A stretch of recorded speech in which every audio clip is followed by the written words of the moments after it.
Waalaikumsalam Bu Siska. Alhamdulillah. Apa kabar? Alhamdulillah sehat. Baik ya.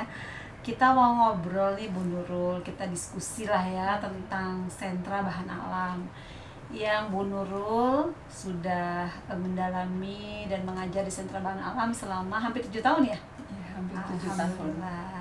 Lama juga ya. Ada beberapa pertanyaan yang menjadi bahan diskusi kita kali ini. Yang pertama saya mau bertanya tentang sentra bahan alam itu sendiri. Di sentra bahan alam ini kan anak bermain dengan berbagai macam alat ya, di mana mereka dapat eksplorasi melalui sensori motor. Dan sensori motor itu sendiri di mana anak menggunakan seluruh indera dan menggunakan bahan di sekelilingnya sebagai bahan pembelajaran. Dan di sana juga kan banyak sekali unsur-unsur sains ya yang Bu Nurul ciptakan di sana. Jadi pertanyaannya Bu Nurul, bagaimana cara Bu Nurul mewujudkan kegiatan di sentra bahan alam agar anak dapat bereksplorasi dengan bahan-bahan yang Bu Nurul siapkan tadi? Ya, seperti yang tadi Bu Siska sempat singgung, yaitu anak dapat bereksplorasi dengan seluruh inderanya. Ya, jadi untuk menunjang itu semua biasanya disiapkan alat main yang bervariasi. Nah, jadi di sana bukan hanya sekedar variasi jenisnya saja, tetapi bervariasi tingkat kesulitannya. Itu akan membangun industri anak tentang cara memainkan alat tersebut. Dengan tingkat kesulitan yang berbeda, maka anak akan semakin punya keinginan untuk bereksplorasi dengan alat main yang sudah disiapkan di sana. Contohnya, ada alat main corong air. Nah, alat main corong air itu bisa disiapkan dengan berbagai variasi. Salah satunya dengan menyiapkan botol yang ukurannya berbeda. Ada ukuran besar, sedang, dan juga kecil. Begitu juga dengan corong dan gelas yang disiapkan. Ukurannya pun berbeda. Di sana anak dapat belajar tentang volume, yaitu mengukur isi dari masing-masing botol. Dari botol yang ukuran besar, sedang, dan kecil tentunya akan diisi dengan jumlah air yang berbeda.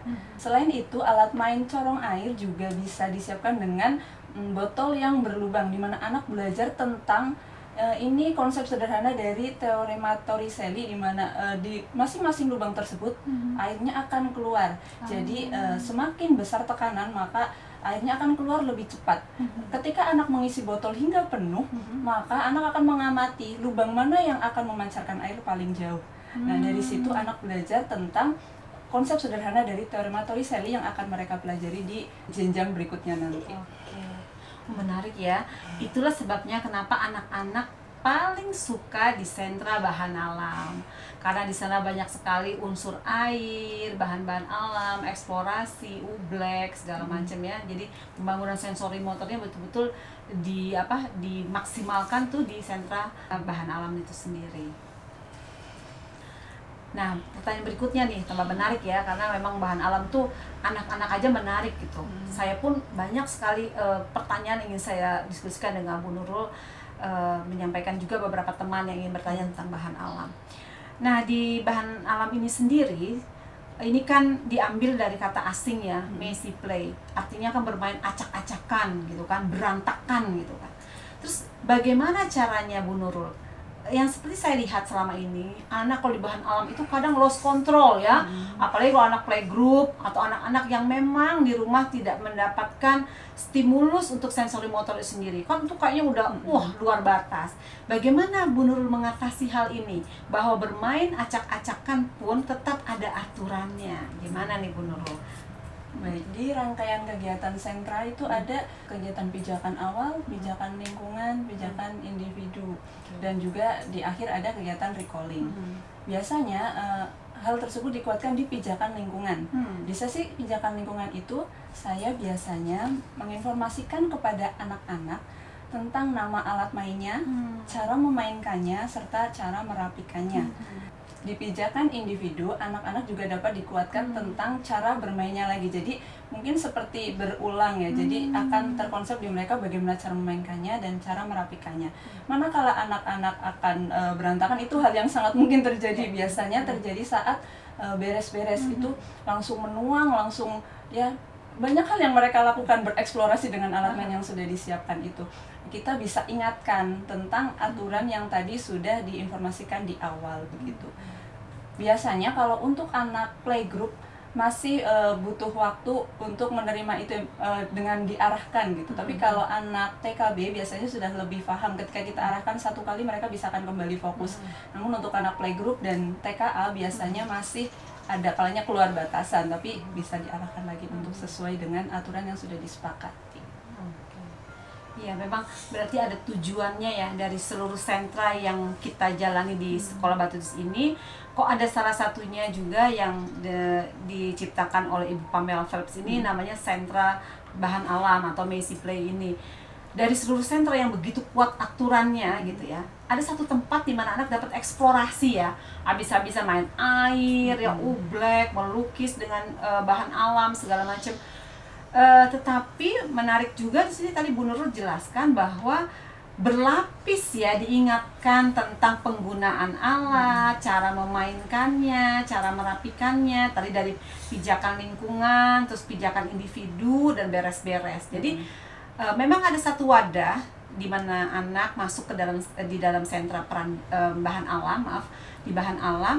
Nah, ketika memang sudah disiapkan untuk eksplorasi habis-habisan, di sana ada aturan yang dibuat berlapis-lapis gitu ya, sampai anak paham bahwa oke, kamu boleh eksplorasi, tetapi ada batasannya, ada penggunaan alat yang sesungguhnya, ada cara untuk merapikan kembali. Menarik ya itu ya, keren sih. Juga dikuatkan di kegiatan recalling itu Bu. Jadi biasanya setelah kegiatan beres-beres selesai, anak berganti baju, ada kegiatan recalling. Di sana kita ingatkan kembali bagaimana tadi anak-anak bermain. Apabila anak-anak fokus kita bisa apresiasi, apabila anak-anak belum fokus biasanya kita bisa ingatkan kembali bagaimana aturan dan bagaimana untuk kesempatan selanjutnya supaya bisa tepat waktu selesainya. Oke, jadi dikuncinya di sana ya, bahwa oke, kalau kamu bagus diapresiasi, kalau tidak minggu depan Ibu harapkan kamu lebih baik dari yang hari ini. Oke, menarik ya. Di setiap sentra, saya tadi berbicara juga dengan guru-guru sentra yang lain gitu ya. Setiap sentra punya kekuatan yang berbeda-beda. Nah, di sentra bahan alam ini yang kita tahu adalah anak bereksplorasi habis-habisan gitu. Kendala berat di setiap sentra beda-beda ya, tapi kalau saya melihat bahan alam gitu dengan begitu banyak alat permainan yang dikeluarkan dan begitu tempat yang luas dan terbuka gitu, biasanya kendala apa yang dulu hadapi pada anak-anak? Untuk kendala yang memang mungkin bisa dibilang sangat menjadi PR itu di kegiatan beres-beres, karena di sana anak sangat bereksplorasi. Meskipun saat bermain mereka sudah bereksplorasi, namun ketika beres-beres ini mereka melebihi itu. Jadi karena sudah selesai waktunya dan sudah tidak dimainkan lagi, jadi mereka menuang air, saling siram-siram dan banyak hal yang mereka lakukan. Tapi yaitu kita kembali lagi ke aturan yang sudah diinformasikan di awal untuk bisa kembali fokus dan tentunya untuk membereskan alat main yang sudah dimainkan. Penggunaan alat bagaimana? Apa kendalanya? Kalau untuk penggunaan alat tentunya saat bermain ya, di pijakan lingkungan sudah diinformasikan cara memainkan alatnya. Namun saat bermain kadang anak merasa kesulitan dan biasanya meminta informasi tentang cara memainkan alatnya lagi. Nah, itu di sanalah kita bisa lakukan pijakan individu. Jadi bagaimana cara memainkannya. Pernah suatu ketika ada anak yang kesulitan untuk mengeluarkan alat main kocok sabun. Jadi alat main kocok sabun itu ada 2 dan itu tersangkut. Nah, di situ kita juga bisa membangun industri anak. Jadi kita bisa arahkan bagaimana caranya. Jadi kita beri kesempatan anak tersebut untuk berpikir bagaimana caranya melepas alat kocok sabun yang saling tersangkut gitu saling ya. tersangkut ya, dan akhirnya kedua anak itu saling berusaha, saling memutar dan alhamdulillah berhasil. Dan di situ juga mereka sangat senang, wah alhamdulillah aku bisa gitu, dengan kita beri kesempatan ternyata anak itu bisa. Oh, jadi kendalanya itu saat beres-beres ya, memang ya kalau lihat di beberapa sentra pun terjadi tuh masalah, salah satunya di beres-beres gitu. Tapi memang bahan alam cukup banyak ya alat yang digunakannya ya, dan banyak menggunakan bahan yang harus dibuang, yang harus dicuci kembali gitu ya. ternyata juga banyak ya persoalan-persoalan terjadi ya, seperti tadi ya, kayak kocokan sabun yang tersangkut ya. Jadi problem-problem itu juga muncul ya ketika anak menggunakan alat tersebut. Kan banyak juga gini Bu Nurul, beberapa pertanyaan dari teman-teman saya yang suka datang ke Batutis gitu. Bu, bagaimana, ada beberapa orang yang berpendapat bahwa menggunakan kayak oblek ya, terus apalagi finger painting gitu kan, terus itu kan habis pakai dibuang gitu, terus apakah itu tidak mubazir gitu, bahan-bahan itu kan seperti bahan makanan gitu, kenapa dijadikan alat main lalu sudah tidak dipakai dibuang. Menurut Bu Nurul sendiri bagaimana? Kalau menurut saya, untuk penggunaan bahan makanan tersebut itu tentunya untuk keamanan anak ya, terutama. Jadi ya memang untuk bahan-bahan tersebut akan lebih cepat basi gitu. Tapi kita bisa siasati itu untuk permainan oblek misalnya. Permainan oblek itu bukan hanya dipakai satu kali saja, tapi kita bisa pakai lebih dari satu kali. Biasanya dipakai 1 minggu saat pembahasan subtopik yang berbeda. Biasanya kan hanya satu warna, misalnya kita gunakan warna ungu. Di 1 minggu itu kita akan buat oblek warna ungu. Nah, tapi bukan hanya dipakai 1 hari saja. Biasanya dijemur supaya kering. Nah, besoknya bisa dipakai lagi. Begitupun untuk Play-Doh. Play-Doh juga disimpan di tempat yang tertutup, jadi tidak hanya 1 kali pakai. Bisa 1 atau 2 minggu terpakainya. Gitu. Jadi ada cara untuk menyiasati, dan kalau pendapat saya secara pribadi ya, tidak ada yang sia-sia ketika satu benda dapat bermanfaat untuk anak itu dan anak menemukan ilmu-ilmu baru yang dalam permainan tersebut ya. Jadi tidak bisa dikatakan mubazir kalau buat saya, kecuali hal mubazir itu kalau tidak diapa-apakan ya, kita bikin apa terus didiamin gak dimainin, nah itu bisa dibilang mubazir. Tapi kan kalau saya lihat di bahan alam tuh ilmunya Masya Allah ya, ilmu sains ya tentang alam semestanya tuh terbangun sekali. Nah, bagaimana cara Bu Nurul menyiapkan alat-alat main di bahan alam dengan jumlah anak yang ada, menentukannya bagaimana, terus apakah Bu Nurul menghitung jumlah anak, lalu bisa menentukan berapa banyak alat main yang digunakan? Bagaimana caranya Bu Nurul menentukan alat permainan itu? Untuk jumlah alat main yang dikeluarkan, tentunya kita melihat jumlah anak yang akan datang di hari tersebut.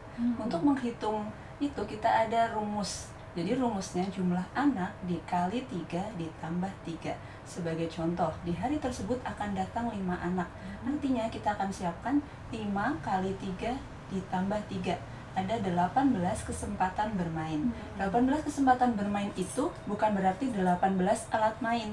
Namun, misalnya ada kegiatan bermain Play-Doh untuk 2 kesempatan, bermain pasir kinetik untuk 2 kesempatan, artinya itu sudah ada 4 kesempatan bermain dan bisa melengkapi kesempatan yang lainnya dengan alat main yang sudah direncanakan di RPP. Oke, kalau misalnya ada alat main yang sudah disiapkan oleh Bu Nurul tadi itu melalui rumus ya, jumlah anak dikalikan 3 ditambah 3 itu jumlahnya 18 kesempatan main, lalu ada 5 anak yang datang, apakah mereka harus memainkan semua alat main atau kita bebaskan untuk anak memilih alat main mana yang mereka ingin gunakan? Ya, jadi sebelum kegiatan bermain, anak diberi kesempatan untuk memilih alat yang akan dimainkan. Selain itu, anak juga nanti boleh berpindah alat main, tapi kita tidak pernah untuk menargetkan atau menginformasikan pada anak main berapa alat main, itu tidak. Kita bebaskan anak untuk bermain sesuai dengan keinginan mereka. Namun jika ada satu anak yang bermain satu alat main dari awal hingga akhir, biasanya kita arahkan, Bu Nurul siapkan banyak alat main di sini. Ada permainan A, ada permainan B. Jadi anak itu pun nanti biasanya akan tertarik, oh iya aku mau coba alat main yang lain, begitu. Jadi kita bisa mengarahkan tapi tidak menargetkan anak untuk bermain minimal berapa alat main, itu tidak. Oke, jadi disiapkan berbagai macam alat main dan jumlah kesempatan main itu untuk mengantisipasi supaya anak tidak bertumpuk pada satu permainan ya, dan anak bisa memilih sesuai kebutuhannya dia gitu. Jadi artinya kalau alat main atau kesempatan main kita berikan sedikit, ada kemungkinan anak-anak akan berebutan ya. Nah itu jadi mainnya juga nggak akan imbang gitu. Oke. Oke. Selain itu untuk penempatan posisi alat main Oh juga, ya, bagaimana itu? biasanya ini disiapkan untuk membangun sosialisasi antar anak. Jadi tidak semuanya menghadap ke arah yang sama, jadi biasanya berhadapan, berdampingan gitu. Jadi minimal disiapkan itu satu permainan untuk dua kesempatan bermain. Jadi anak bisa bersosialisasi saat memainkan alat yang sama gitu. Menarik ya, kembali lagi soal sosialisasi. Di sentra peran besar juga anak dibangun sosialisasi. Tadi di main balok juga anak dibangun untuk sosialisasi. Kembali lagi di bahan alam juga anak dibangun untuk bersosialisasi. Jadi artinya begitu penting arti kata sosialisasi untuk anak usia dini ya. Dimana di setiap sentra dibangun hubungan sosialisasi ini tetap terjaga gitu. Kayak tadi Bu Nurul bilang, puzzle berdekatan, main corong air berdekatan. Oke. Nah, dari segitu banyak, pokoknya saya kalau ngelihat bahan alam itu, aduh Masya Allah ya, aduh, guru harus berkeliling dengan tempat yang sangat luas dibandingkan sentra-sentra yang lain. Terus Bu Nurul, pertanyaan saya, seberapa penting guru pendamping di sentra bahan alam? Tentunya sangat penting, karena guru pendamping ini disiapkan biasanya bukan hanya untuk mendampingi saat bermain saja, tapi untuk menyiapkan permainan yang akan dimainkan oleh anak-anak. Karena untuk sentra bahan alam ini sendiri butuh waktu yang lebih lama daripada sentra-sentra yang lain untuk penyiapan alat-alatnya. Selain itu, terutama untuk kelompok playgroup biasanya sangat dibutuhkan guru pendamping, baik saat pijakan awal, saat bermain maupun saat beres-beres, karena dominan untuk anak-anak playgroup itu masih butuh arahan saat melakukan kegiatan. Ya, jadi begitu banyak alat permainan di sentra bahan alam untuk mendukung pembangunan sensori motor ya, untuk mendukung anak eksplorasi dan memberikan stimulus-stimulus dalam anak mengenal sains ya, tentang alam semesta dan lain-lain. Nah, ada nggak sih Bu Nurul alat-alat main tertentu yang memang setiap hari dikeluarkan di bahan alam? Tentunya ada. Jadi untuk alat main yang disiapkan di sentra bahan alam ini ada alat main pendukung sentra, ada alat main pendukung tema.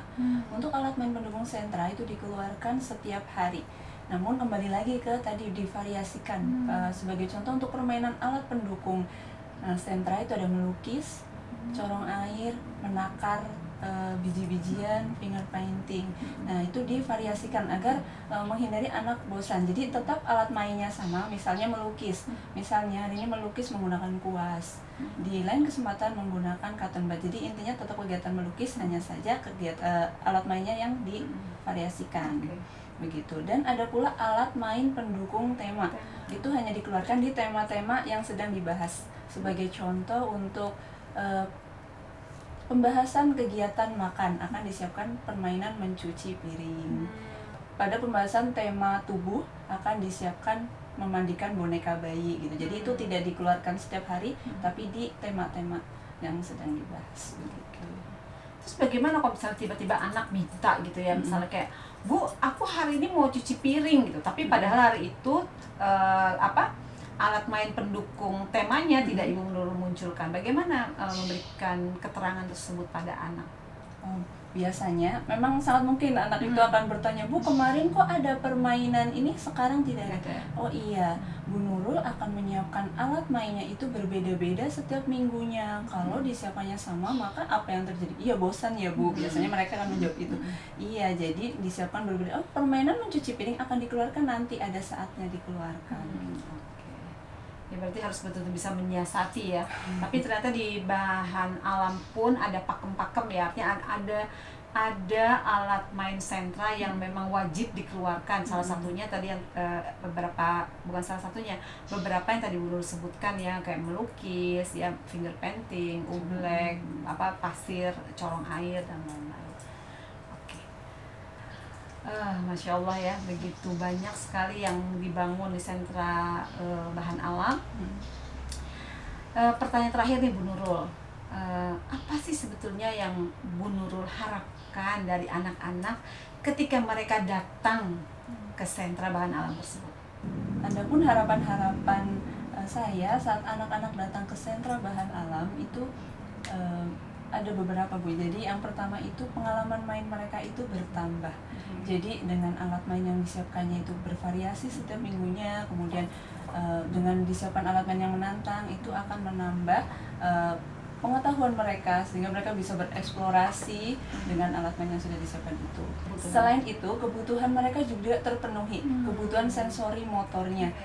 Jadi anak-anak yang dapat menggunakan alat sesuai fungsi artinya kebutuhan sensori motornya itu sudah terbangun, sudah terpenuhi. Dan yang terakhir adalah anak-anak dapat mengaplikasikan yang sudah didapat dari sentra, dari hal-hal kecil yang mereka lakukan di sentra. Sebagai contoh, saat mereka setelah bermain kemudian merapikan kembali, mungkin itu hal yang sederhana, tapi ketika mereka terapkan itu di luar, itu akan jadi hal yang baik untuk mereka gitu. Jadi ada banyak yang perlu dibangun, misalnya seperti kebersihan gitu. Saat mereka mencuci alat, mungkin untuk anak-anak belum mencucinya sampai bersih, tapi kita bisa motivasi sampai mereka mencuci sampai bersih, dan itu juga akan menjadi kebanggaan untuk mereka sendiri. Ibu, aku hari ini bisa mencuci bersih gitu. Dan itu ada beberapa orang tua yang memang di rumah itu menginformasikan bahwa oh ya, anak saya bisa mencuci piring misalnya, atau setelah bermain anak saya bisa membereskan alat mainnya begitu. Jadi untuk aplikasi itunya di luar sana. Jadi bukan hanya di sekolah mereka melakukan itu, tapi di rumah ataupun di tempat yang lain mereka bisa menerapkan hal itu. Oke. Masya Allah ya. Aduh, ngelihat Bu Nurul menuturkannya aja kayak udah happy banget gitu. Jadi harapan-harapan yang Bu Nurul inginkan gitu ya, sepertinya kayak udah tergambar ya di keterangan Bu Nurul tadi soal kebutuhan dari sensori motor, lalu penggunaan pengalaman main ya.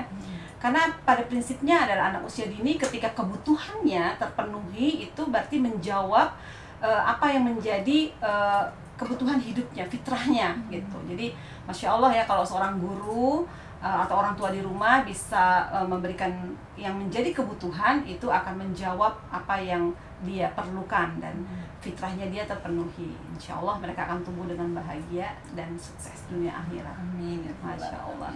Terima kasih banyak Bu Nurul, sukses terus, istiqomah menjadi guru sentra bahan alam. Semoga Allah berikan kemudahan untuk kita dan barokah. Amin ya rabbal alamin. Terima kasih Ibu. Sama-sama. Sentra bahan alam adalah sentra di mana anak dapat eksplorasi secara luas melalui bahan-bahan yang guru siapkan. Sentra bahan alam berasal dari kata messy play atau bermain secara acak atau berantakan. Tetapi ternyata di bahan alam itu pun anak mempunyai banyak sekali batasan. Jadi aturan, ketentuan-ketentuan penggunaan alat dan lain-lain. Dan di sana guru memberikan lapisan-lapisan pijakan untuk penggunaan alat, batasan bermain, cara main sampai beres-beres. Ini sangat luar biasa untuk anak. Dan yang menarik lagi tadi Bu Nurul juga ungkapkan harapan terhadap anak-anak yang masuk ke dalam sentra bahan alam adalah sentra bahan alam dapat menjawab kebutuhan anak dalam hal bermain sensori motor. Di mana sensori motor ini anak bermain menggunakan seluruh inderanya dengan alat-alat dan bahan-bahan yang ada di sekelilingnya. Karena jika sensori motor anak terbangun dengan tuntas, gitu, berarti anak dapat menggunakan semua alat sesuai pada fungsinya. Di sentra bahan alam juga anak mendapat pengalaman main yang menantang. Anak sangat menyukai pengalaman-pengalaman main yang betul-betul mengasah adrenalinnya dia. Kita sebagai orang dewasa tinggal menyiasatinya dengan tempat-tempat yang aman. Harapan terakhir dari Bu Nurul tadi yang sungguh membuat saya terkagum-kagum adalah di mana Bu Nurul berharap setiap anak yang datang ke sentra bahan alam, anak dapat menjadi bangga pada dirinya sendiri tentang apa yang dapat dia lakukan melalui perjuangannya. Selamat bermain di sentra bahan alam, selamat bereksplorasi. Salam bahan alam.